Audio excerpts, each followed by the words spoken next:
안녕하십니까. 로포커스 시작하겠습니다. 올 상반기 전체 담배 판매량 중 전자담배 비중이 지속적으로 증가하며 역대 최고치를 기록했다고 합니다. 수년간 전자담배는 중증 폐질환을 일으킨다며 유해성 논란이 나오면서 이런저런 말들이 많았었죠. 이후 대한의학회에 해당 사례가 없다는 연구 결과로 오명이라는 게 밝혀졌는데요. 정부가 이번엔 미세먼지를 들고 나왔습니다. 이를 두고 전자담배 업계와 정부 부처가 3년여 만에 다시 2라운드를 시작한 모양새인데 어떤 이야기인지 이혜연 기자가 듣고 왔습니다. 그 어처구니 없는 거짓말이라고 할 수 있어요. 물이 미세먼지를 만든다고 하는 것과 같은 말이죠. 어떤 제품도 10%가 안 넘는데 수분이 될 수가 없어요. 네, 거의 10배에 가까운 수치가 담배가 훨씬 많이 나옵니다. 그런데 액상용 전자담배 17만 2천이에요. 이게 10배가 넘어요. 말이 되나 싶을 정도로 정반대의 주장을 하는 이들. 전자담배 미세먼지 유발 여부에 대한 입장 차이입니다. 지난달 21일 질병관리청 홈페이지에 한 자료가 올라온 게 시작이었습니다. 액상형 전자담배가 다른 제품에 비해 미세먼지를 더 많이, 더 멀리 배출한다는 것. 이 같은 질병청 입장에 전자담배 총연합회는 어처구니 없는 거짓말이라며 즉각 반발했습니다. 그 어처구니 없는 거짓말이라고 할 수 있어요. 질병청에서는 그 광산란이라는 실험법으로 실험을 했습니다. 근데 이거는 가습기에서 발생하는 증기도 미세먼지라고 인식을 하거든요. 동일한 실험 조건에서 가습기 틀어놓고 나온 그 수치를 질병청에서는 뭐라고 할지 굉장히 궁금합니다. 광산난 측정법이란 공기 중 레이저 광선을 투과한 후 반사되는 빛을 분석해 미세먼지 농도를 알아내는 방법입니다. 전자담배 업계는 이 방식으로는 수분이 많은 욕실 등에서도 미세먼지 수치가 높게 나올 수 있다며 치명적 오류가 있다고 주장합니다. 하지만 질병청 주장에 근거가 된 연구를 진행한 임영욱 연세대 환경공해연구소 교수는 전자담배 업계가 말하는 오류를 최소화하기 위해 블랙카본 측정도 병행했다고 반박합니다. 블랙카본이라는 건 말 그대로 탄소 덩어리입니다. 근데 색깔이 다 짙어요. 그래서 블랙카본은 필터에다가 얘를 빛을 쏘되 시꺼먼 색깔에서 흡수되는 빛만으로 다시 계산하는 거거든요. 임 교수는 그러면서 전자담배 원액에는 애초에 수분이 적다고 설명했습니다. 흡연 시 배출되는 대기 중에 수증기가 많을 수는 없단 겁니다. 원료 성분에 이미 수분이 요만큼밖에 없어요. 그럼 수분이 태우는 과정에서 만들어질 방법이 아예 없는 거죠. 여기에 플러스 될 수 있는 건 호기를 통해서 조금 더 섞여 들어가는 정도입니다. 그게 나타날 수 있는 수분의 전부고요. 그러나 전자담배 업계가 제시한 해외 논문 등 자료에는 또 다른 이야기를 하고 있는 상황. 정부가 명확한 기준을 바탕으로 모두가 납득할 만한 입장을 내야 하는 이유입니다. 그러나 관계부처와 합동으로 결정했다, 소관부처가 다르다 등의 이유로 제대로 된 답변을 주지 않자 업계 관계자들은 답답함을 호소하고 있습니다. 명확히 나오지 않는 결론에 전자담배 판매자는 피해를 보는 건 자신들이라며 생계 유지에 고충을 토로했습니다. 이런 식의 보도가 나오면 한 50% 이상이 그냥 꺾입니다. 그러니까 하루에 뭐 손님이 뭐 한 10분, 20분 오셨다라고 하면 그 다음 날은 바로 한 5분, 막 3분 이렇게 와버려요. 저희 같은 판매자 입장에서는 아주 속이 탈 수밖에 없습니다. 지난 2019년 말 보건복지부는 전자담배가 중증 폐질환을 유발한다는 이유로 사용 중지 강력 권고를 내렸습니다. 당시에도 부당한 여론몰이라며 거리로 나왔던 전자담배 판매자들. 지난해 10월 한국의학회지에 중증 폐질환 사례는 없다는 결론이 났지만 이미 정부의 강력 권고는 내려진 이후였습니다. 협회 측은 이번 미세먼지 논란에 더해 권고 조치를 철회하지 않을 경우 복지부를 상대로 법적 책임을 묻겠다고 예고했습니다.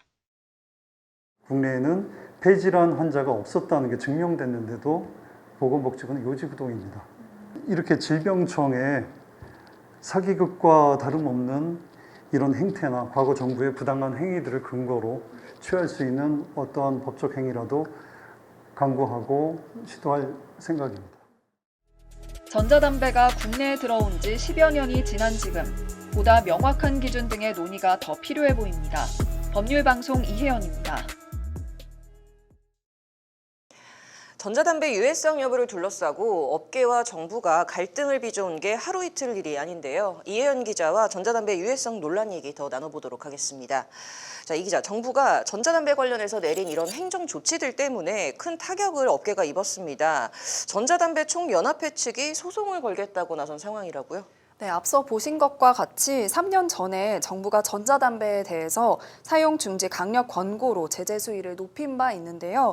이에 연합회는 정부가 제기하는 근거들이 납득이 가지 않는다 이렇게 주장을 하면서 여러 차례 대화를 시도한 바 있습니다.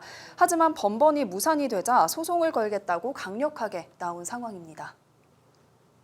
예, 많은 시도를 했죠. 질병청뿐만 아니라 복지부, 식약처, 기재부 어느 누구도 의견을 듣지 않습니다.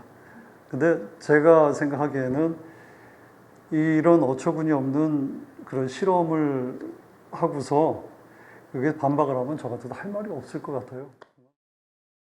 뭐 서로의 존중도 만나야 존중을 할 수 있지 않습니까? 하다못해 전화 통화라도 돼야 되는데 그게 안 되는 상황이고요. 자, 애초에 이렇게 좀 양측이 서로 갈등이 있던 상태에서 정부가 이제 이번에는 전자담배에서 미세먼지가 나온다라는 이제 얘기를 해서 업계 불만은 지금 더 고조가 됐습니다.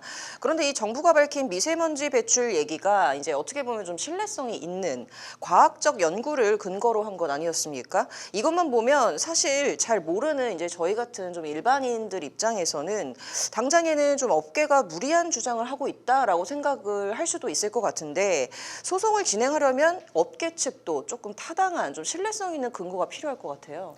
네, 업계 측도 소송을 걸겠다고 한 만큼 해외 논문 등 다양한 연구 결과를 바탕으로 한 자료들을 제시를 하고 있는데요. 저희가 연합회 측으로부터 받은 논문 자료에 따르면 액상형 전자담배를 흡입하고 내뱉은 증기의 70% 이상이 물이다.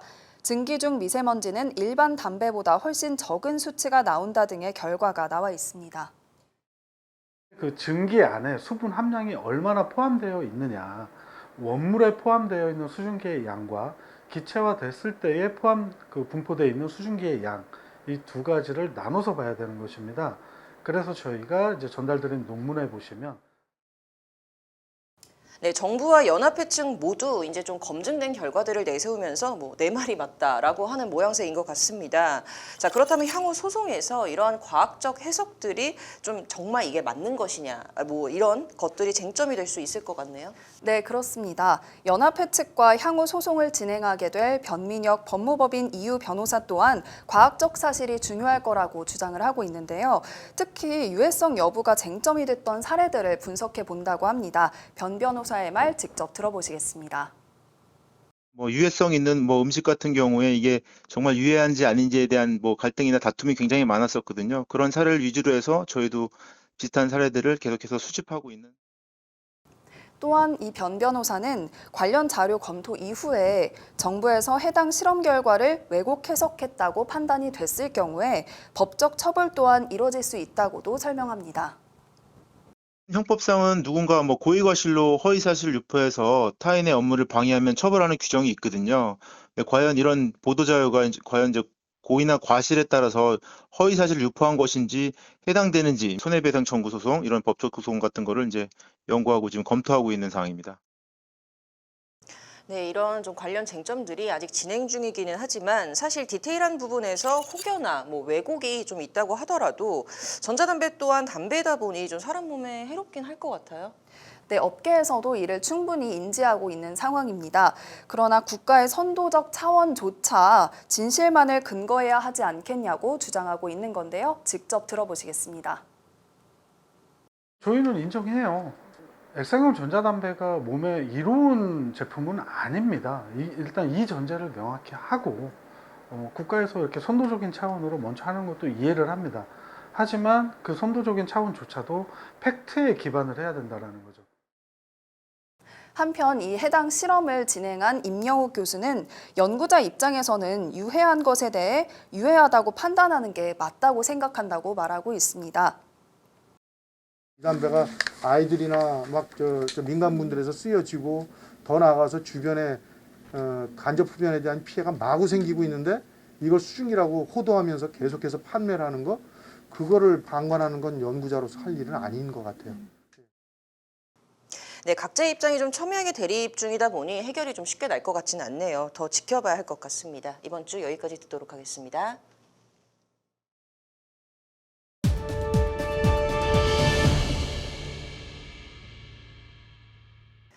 쿠데타 국기문란 거수기.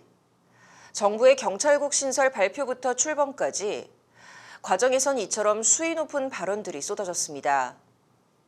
여야는 물론 정부와 경찰 간 대치까지 갔던 상황은 새 조직 출범으로 일단락됐지만 갈등의 불씨는 여전합니다. 특히 야권은 경찰국 조직이 헌법과 법률 위반이라며 대응을 예고해 후유증은 당분간 이어질 것으로 보이는데요. 이 경찰국을 둘러싼 쟁송과 향방을 석대성 기자가 전해드립니다. 경찰국이 새 둥지를 튼 건 1991년 치안본부의 경찰청 독립 이후 31년 만입니다. 행정안전부 경찰국은 총경 이상 고위직에 대한 임용 제청권 등을 갖는 장관의 책임과 권한 수행을 지원합니다. 지금까진 청와대 민정수석실과 치안비서관이 비공식적으로 경찰을 통제했는데 정부 목표는 법률상 대통령, 국무총리, 장관, 경찰청으로 규정한 지휘체계를 정상화하겠다는 겁니다. 아울러 수사권 조정 등으로 권한이 커진 경찰권을 공식적으로 통제할 필요가 있다고 판단한 것으로 보입니다. 경찰국 공무원은 경찰대 출신을 대체할 신주류로 부상할 것이란 전망도 났습니다. 역대 정권에서 승진길목이었던 청와대 치안비서관과 사회안전비서관 전례처럼 앞으로는 경찰국 출신이 경찰 복귀 후 요직을 대거 차지할 것이란 관측입니다. 경찰 32년의 역사를 50일 만에 되돌려가지고 과거로 회귀하려고 하는 모든 시도는 즉각 중단돼야 된다. 국회로 가지고 와서 국회에서 심의하고 논의해서 대안을 마련해야 된다. 일선 목소리를 들으며 대치 전선을 확대하던 야당. 경찰국이 출범하자 법적 다툼을 예고했습니다.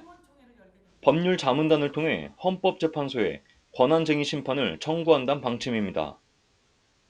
일각에선 위헌을 주장합니다.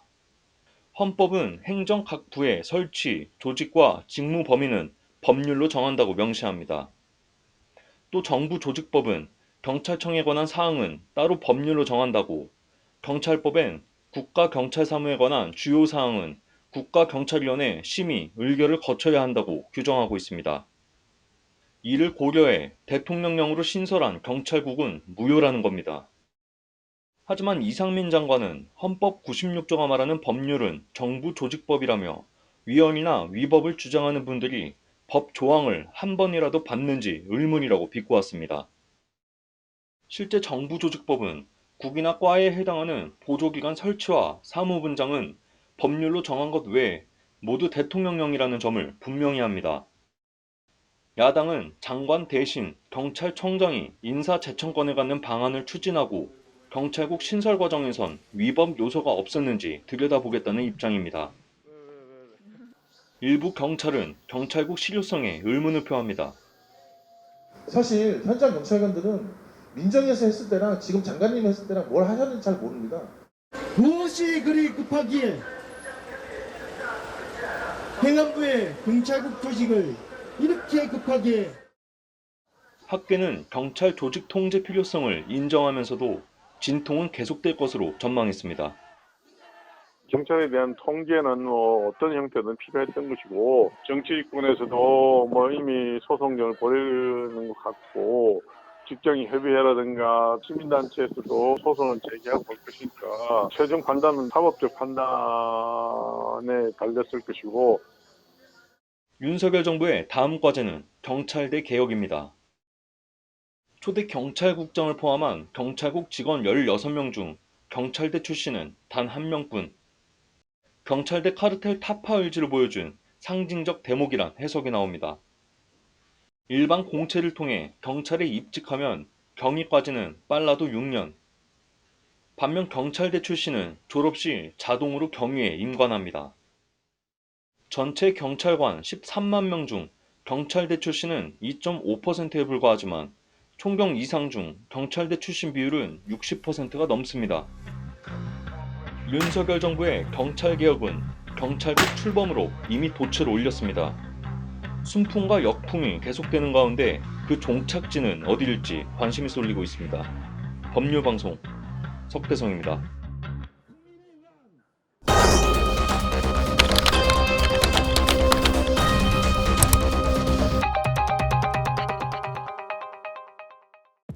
이번 주 핫클릭 코너에선 취향 연령 하향에 대한 얘기 해보겠습니다.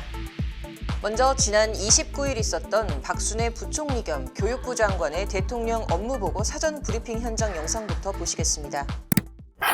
교육부는 국민들께서 체감하실 수 있는 교육개혁을 위해 5가지의 핵심 추진 과제를 중심으로 이를 속도감 있게 실행해 나가고자 합니다. 특히 지역이나 가정 여건으로 인해 발생하는 출발선상의 교육 격차를 조기에 국가가 책임지고 해소하기 위해 취약 연령 하향에 대한 논의는 꼭 필요한 일이라고 생각합니다. 영상에서 보신 대로 박순애 장관은 초등학교 입학 연령을 1년 앞당겨 만 5세로 추진하겠다는 학제 개편안을 전격 발표했습니다. 사회적 합의만 이루어지면 3년 뒤인 2025년부터 시행하겠다는 구체적인 시점도 함께 내놨는데요. 이렇게 입학 연령 자체를 바꾸는 학제 개편이 적극 추진되는 건 지난 1949년 교육법이 만들어진 이후 76년 만에 처음입니다. 연금 노동개혁과 함께 윤석열 정부 3대 개혁 과제 가운데 하나인 교육개혁. 국가가 책임지는 교육 보육제도를 강화해 교육 격차를 해소하겠다는 게 박 장관이 밝힌 학제 개편안 핵심 취지입니다. 야심차게 취약 연령 하향이라는 카드를 교육부가 꺼내들었지만 시작부터 난관에 부딪혔습니다. 여론이 거센 반대의 목소리를 내고 있어서입니다.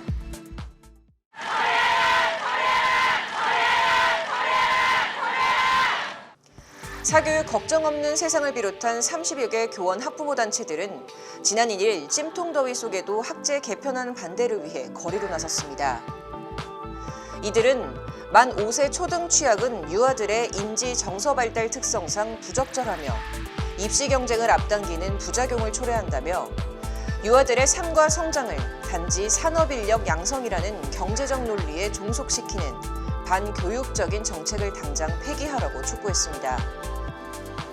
놀이가 중심이 돼야 하는 만 5세들이 당장 초등학교 생활을 하기엔 맞지 않고 가정의 돌봄 공백이 커질 수 있는 데다 보육기관부터 학교까지 혼란이 심해질 수 있다는 겁니다. 이곳저곳에서 강한 반발이 일자 한덕수 국무총리는 다양한 의견을 경청하라고 지시했고 1시간여 만에 박 장관은 결정된 건 없다며 부랴부랴 진화에 나섰습니다.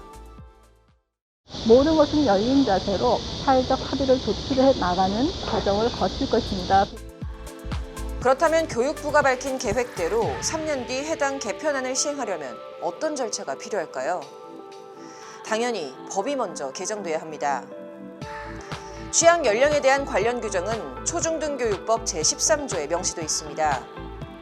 올해 기준 2016년 1월 1일에서 12월 31일 기간에 태어난 만 6세 어린이는 2023년 초등학교 입학이 가능합니다.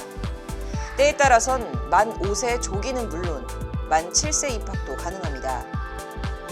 각계의 많은 반대에도 만약 취약 연령을 1년 앞당긴다면 이 법이 바뀌어야 될 것이나 개정된다 하더라도 여러 부수적인 법조항의 신설 등도 함께 이루어져야 하기 때문에 복잡한 절차들이 예상됩니다. 이미 2000년대 후반 이명박 정부 시절부터 필요성은 제기돼 왔으나 이런저런 논란들로 추진되지 못했던 학제 개편. 물론 종합적인 현 시대 상황을 고려했을 때 무조건적으로 이 학제 개편이 시행돼선 안 되는 건 아니며 분명히 도입이 필요한 부분도 있습니다.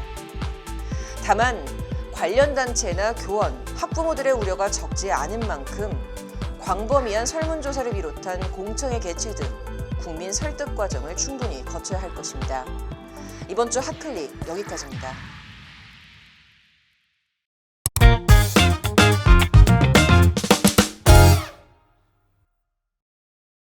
전문가가 말해주는 돈 되는 법. 최근 핀테크 산업 발달과 함께 비즈니스 모델 특허에 관심이 높아지고 있습니다. 이는 기술을 기반으로 한 제조업과 비즈니스 모델을 기반으로 한 핀테크 기업의 차이 때문이라고 하는데요. 오늘은 핀테크 업계에서 각광받는 비즈니스 모델 특허에 대해서 얘기해 보도록 하겠습니다. 변호사님 어서 오세요. 네. 세무사님 어서 오세요. 자, 최근 이 핀테크 기업들이 비즈니스 모델 특허에 관심이 높아지고 있다고 합니다. 요즘 핀테크 업계에서 이와 같은 좀 비즈니스 모델 특허가 각광을 받는 이유가 뭘까요?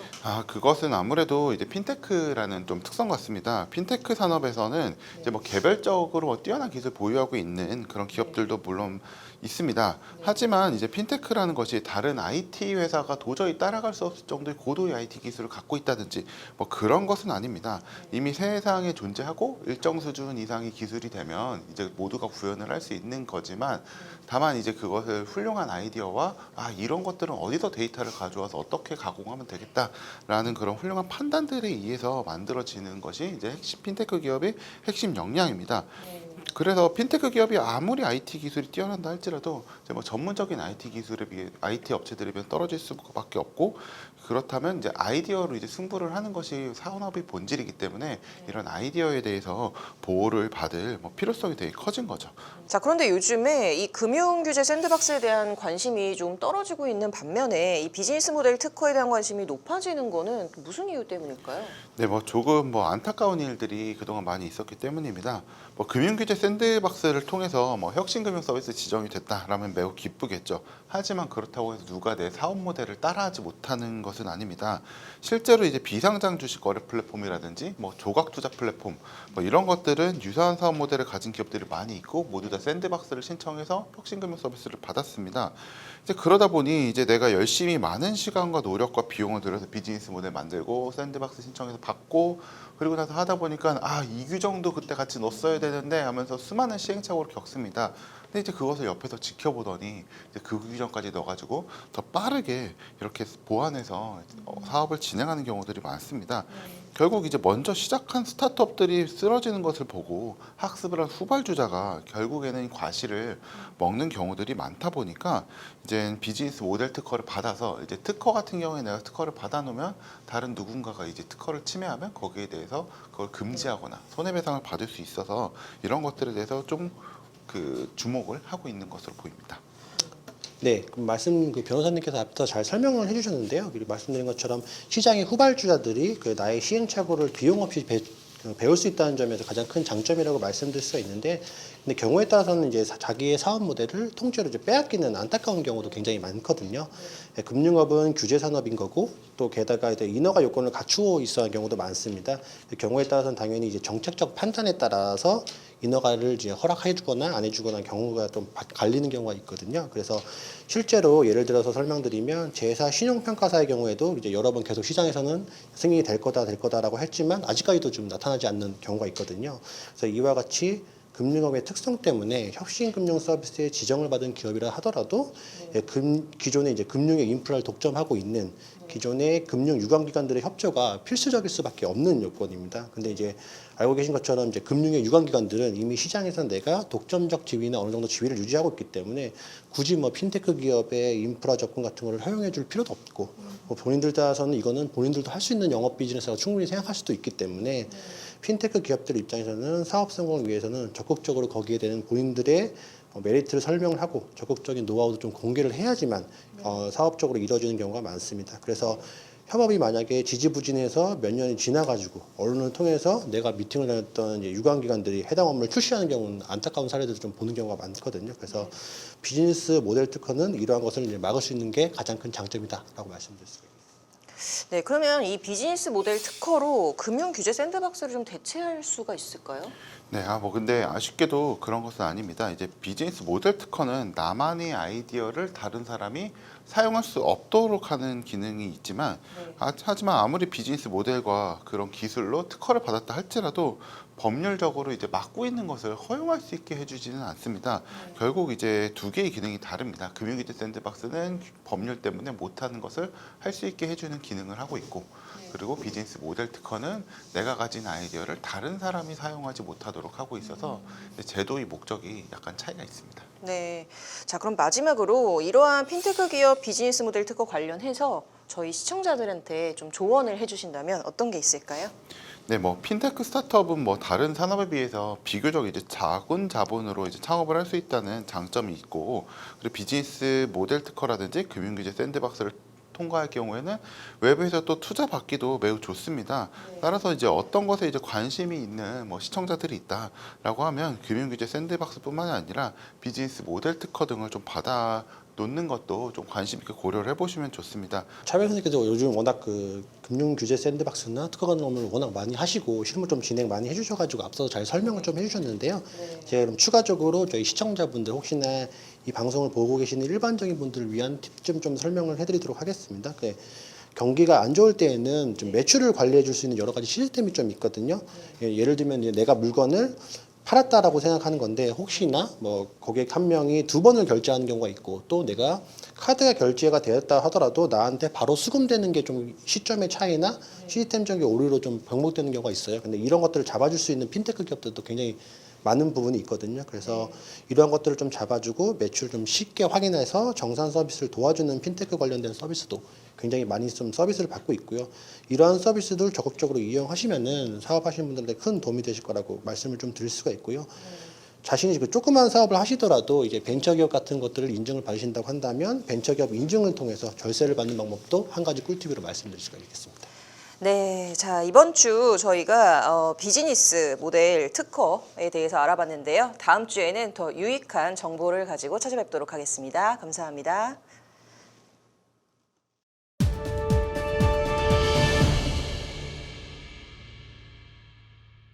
법률방송 로포커스, 이번 주 전자담배 유해성 논란에 대해 다뤄봤습니다.